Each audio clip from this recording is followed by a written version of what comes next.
These images are from a music video that has taken me 4 years to complete. A project like this could have costed millions, but we did it for zero. I'm gonna break it all down and tell you everything that went into making it. So you were lying to us? Seems like they're great. Look actually cool doing it. We do nothing. I felt just sad. I'm so mad. Years go by. It's a wrap. Ah! Was this worth it?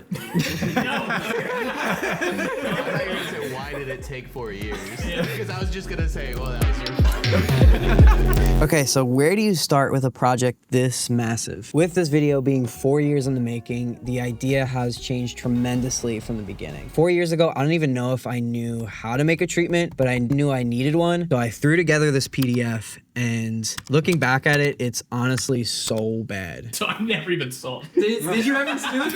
No. There's things like this that I was shooting for that we had no means of producing. How in the world? There was one still that looked like the video of that like circle in the background. It's the video and the seemingly unrelated shot of a floating ball in a strange setting. Seems like you just threw random images in that like couldn't happen. With a beautifully perfect treatment locked and ready to go, I started to narrow in on exactly what the set was gonna look like. And I actually landed on something that is pretty sick. The only issue with it, I had no idea how that would work, but I think there are a few key factors that made it all come together. First off, getting all of those TVs was actually not the hard part. Facebook Marketplace, over a course of a few months, I think we had 15 TVs and one extra. The second thing was figuring out how it's actually gonna work. I did a ton of research to figure out how to connect 15 different displays together, and it all seemed either too complicated or too expensive,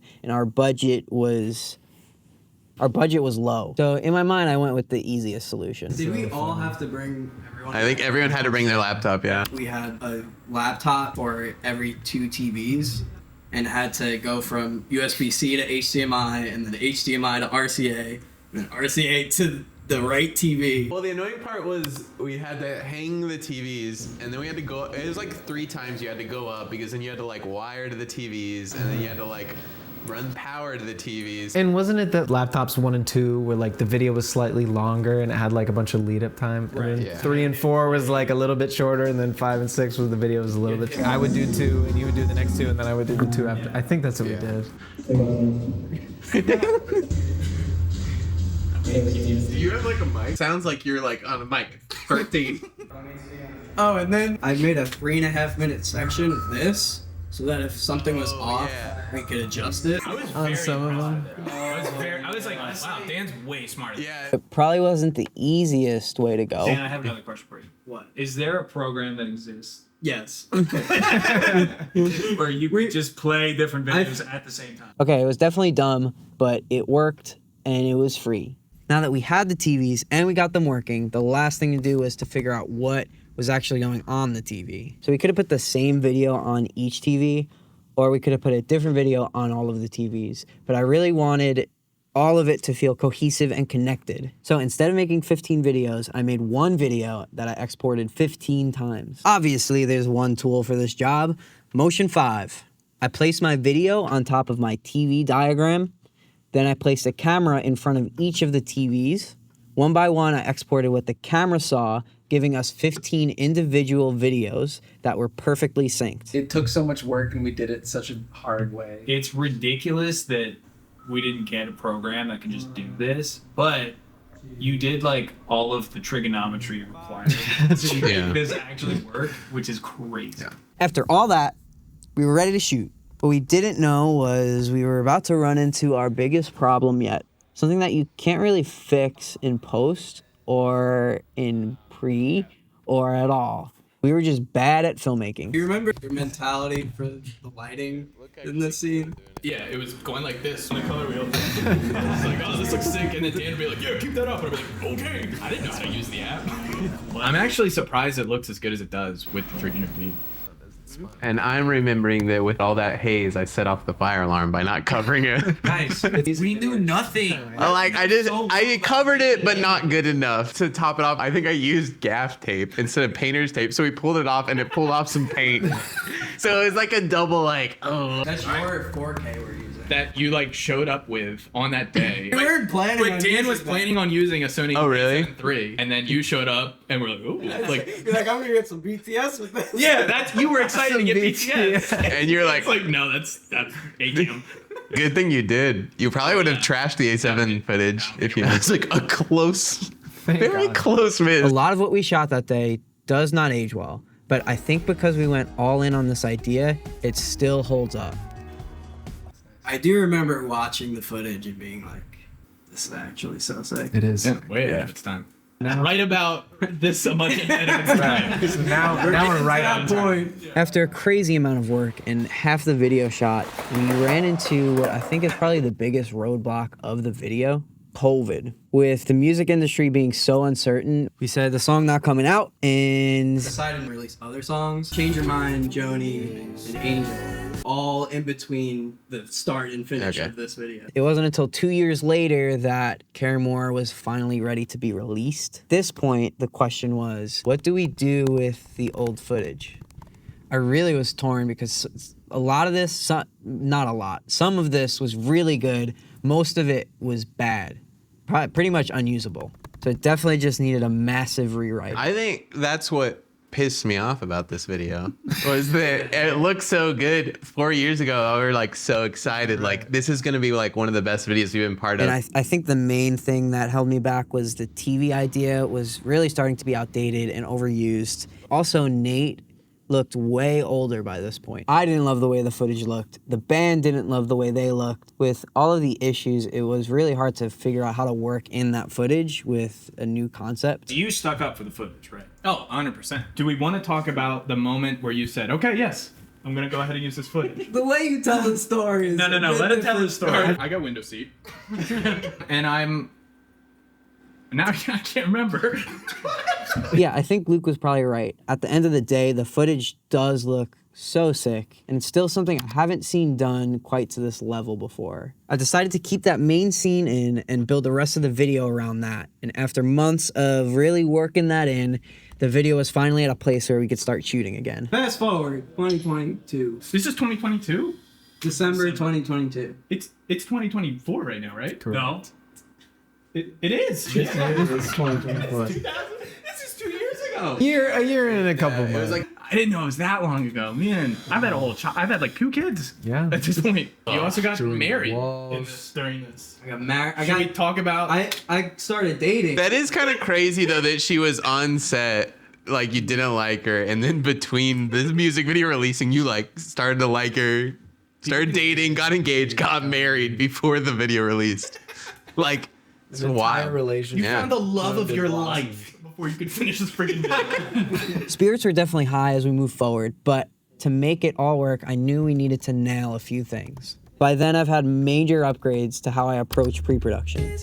Planning the shoot down to basically the frame with a shot-for-shot You preview. put so Yeah, I much remember work this. into just this preview. I remember feeling really stoked about this one. Okay, we have like a narrative now, and I liked how there was like a story from outside of the song, like applied to the song. almost like I could pre-visualize it.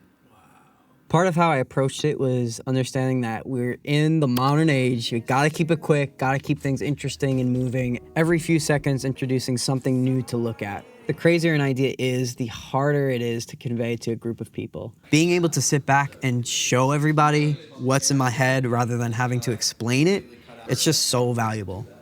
Set design was very important for this. No budget meant We shot all of the rest of the video in my townhouse. with my false walls, I converted my narrow garage into a full set. The key is to drill it into the floor. Nate welded some props. Sam and Jacob helped our friend Joseph build the room. Oh no! I got it! He's watching the soccer game. Joseph really helped a lot with the set because building all those walls was so frustrating. My wife textured and painted the walls. One crazy thing that I keep forgetting we did was we painted it dark for the scene, and then overnight, Alyssa sanded it and painted it brighter for the bridge scene. I did not even know that. Yeah. Wow. Yeah. Unlike the first shoot, when this one came together, we were actually good at filmmaking. I want it to slowly back. Going in towards his eyes.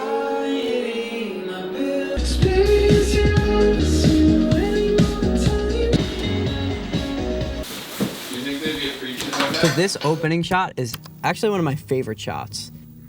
I don't remember how I had the idea. I think when I was doing the previs, I had him right side up, and then I thought it'd be fun to flip the camera and start upside down. And then I thought it'd be even more fun to flip them and start them upside down with the camera and pull out. I think that's what happens. I could be lying though. We wouldn't have been able to do this if Luke hadn't figured out his camera rig. How did we end up putting the Ronin on the Steadicam?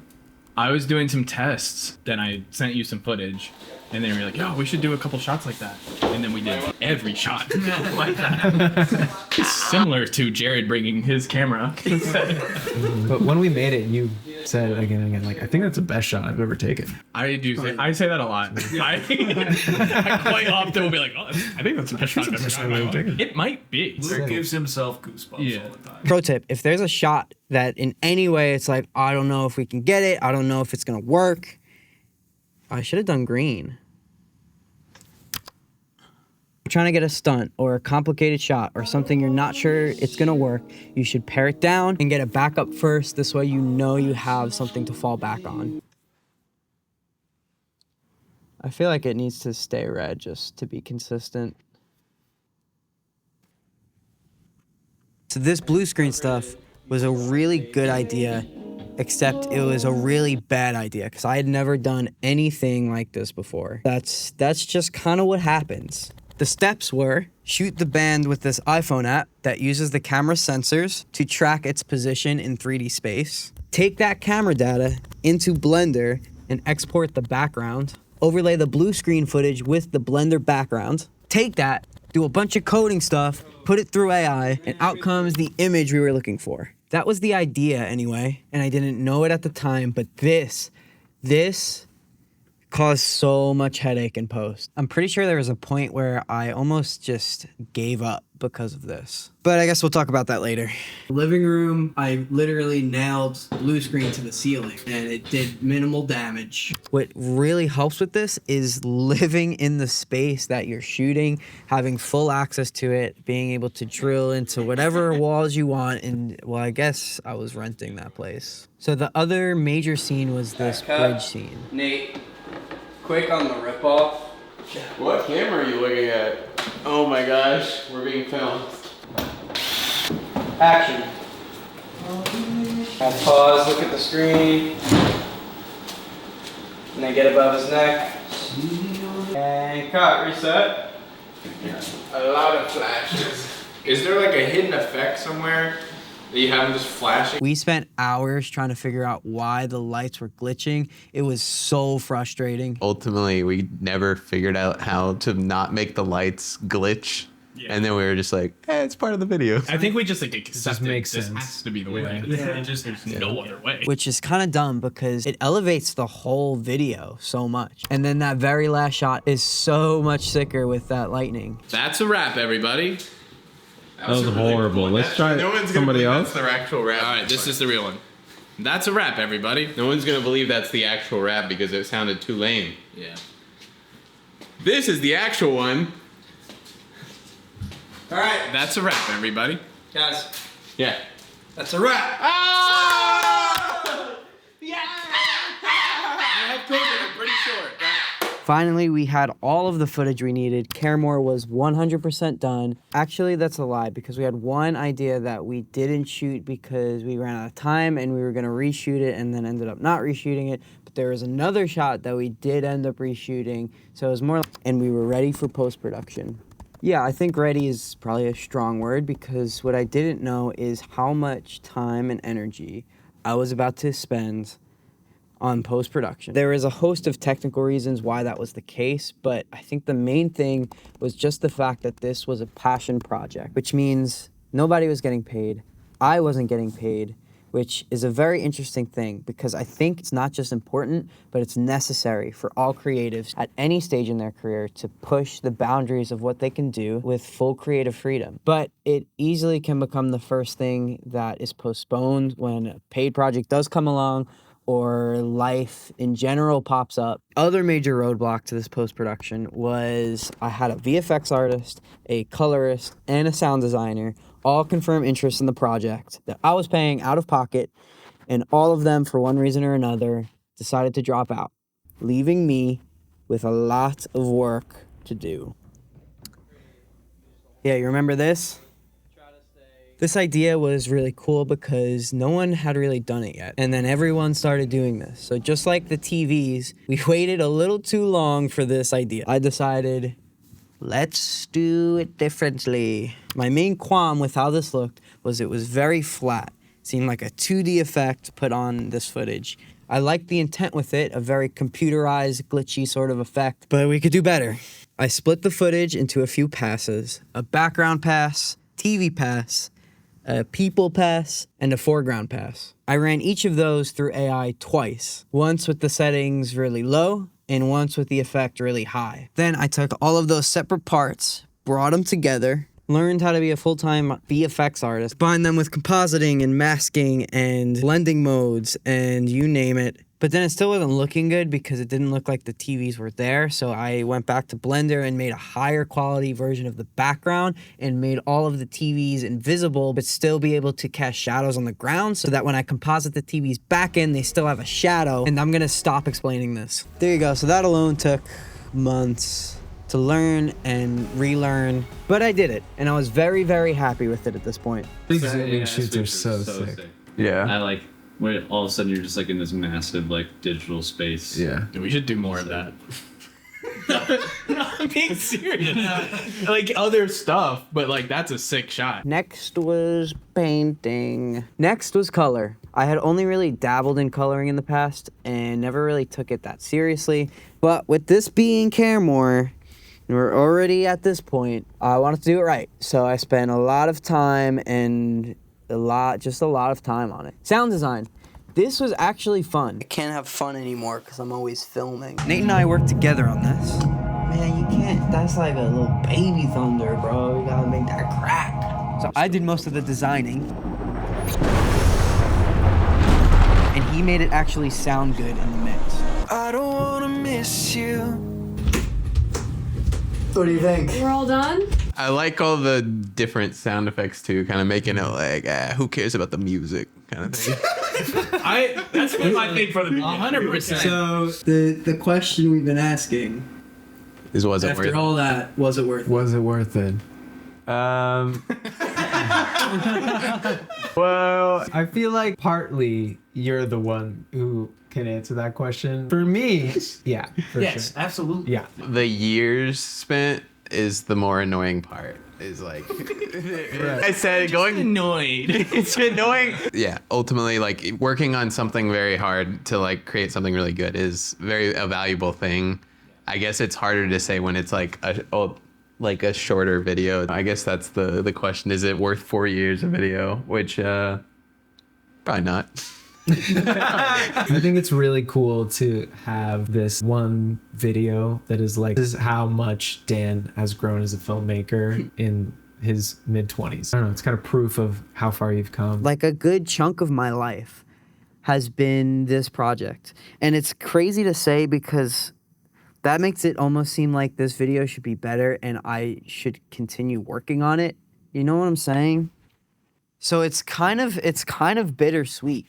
It feels like kind of losing a friend to put this out into the world. To have a project that has watched me grow as a filmmaker, that as I've developed in how I think about the world, it has brought new light to the meaning of the video. That experience, something that I think people in the video industry don't really get to have as much as people in the music industry. So in that way... Yeah, it was so worth it. It was worth it. For Daniel. Pour water on everything.